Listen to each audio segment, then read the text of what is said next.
Gym chicken பண்ணுறதுக்கு 300 gram boneless சிக்கனை தோலை நீக்கிட்டு இந்த மாதிரி சின்ன சின்ன துண்டுகளை கட் பண்ணி எடுத்துக்கணும். கொஞ்சமாக மஞ்சள் தூள் சேர்த்து நல்லா பிசறிட்டு 2 தடவை மட்டும் தண்ணியில் அலசி எடுத்துக்கணும். இடிக்கல்ல இது மாதிரி கொஞ்சம் கொஞ்சமாக சிக்கனை சேர்த்து லேசாக கொஞ்சம் தட்டி எடுத்துக்கணும். இந்த மாதிரி பண்ணும்போது சிக்கனில் உப்பு காரம்லாம் இறங்கி சீக்கிரமாகவே நல்லா சாஃப்டாக வெந்து வந்துடும்.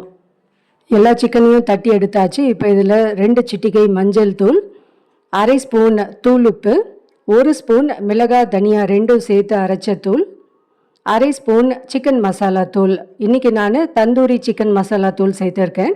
1 ஸ்பூன் இஞ்சி பூண்டு விழுது. இதெல்லாம் சேர்த்துட்டு தண்ணி சேர்க்காம இது மாதிரி கையாலே நல்லா பெசரி விட்டுடணும். சிக்கனை ஊற வைக்கணுன்ட்டு அவசியம் கிடையாது, உடனே இதை சமைச்சிடலாம். நான்ஸ்டிக் பேனில் 3 ஸ்பூன் எண்ணெய் விட்டு பெசரி வச்சுருக்க இந்த சிக்கனை சேர்த்து கொஞ்சமாக கருவேப்பிலையை போட்டு மூடி போட்டு சின்ன அடுப்பில் 5 நிமிஷத்துக்கு வேக விடணும்.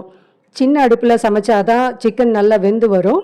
தண்ணி எதுவுமே சேர்க்க வேண்டாம். சிக்கனில் இருக்க அந்த தண்ணியிலே நல்லா 5 நிமிஷத்தில் வெந்துடும். 5 நிமிஷம் கழித்து லேசாக கொஞ்சம் பெரட்டி விட்டுட்டு மறுபடியும் மூடி போட்டு 4 நிமிஷத்துக்கு வேக விட்டோன்னா சரியாக 10 நிமிஷத்தில் இந்த சிக்கன் ரெடி ஆகிடும். சப்பாத்தி சாதத்துக்கெலாம் தொட்டு சாப்பிட ரொம்பவே அருமையாக இருக்கும். சிக்கனும் பார்த்திங்கன்னா உப்பு காரம்லாம் இறங்கி நல்ல பஞ்சு மாதிரி வெந்திருக்கும். ட்ரை பண்ணி பாருங்கள்.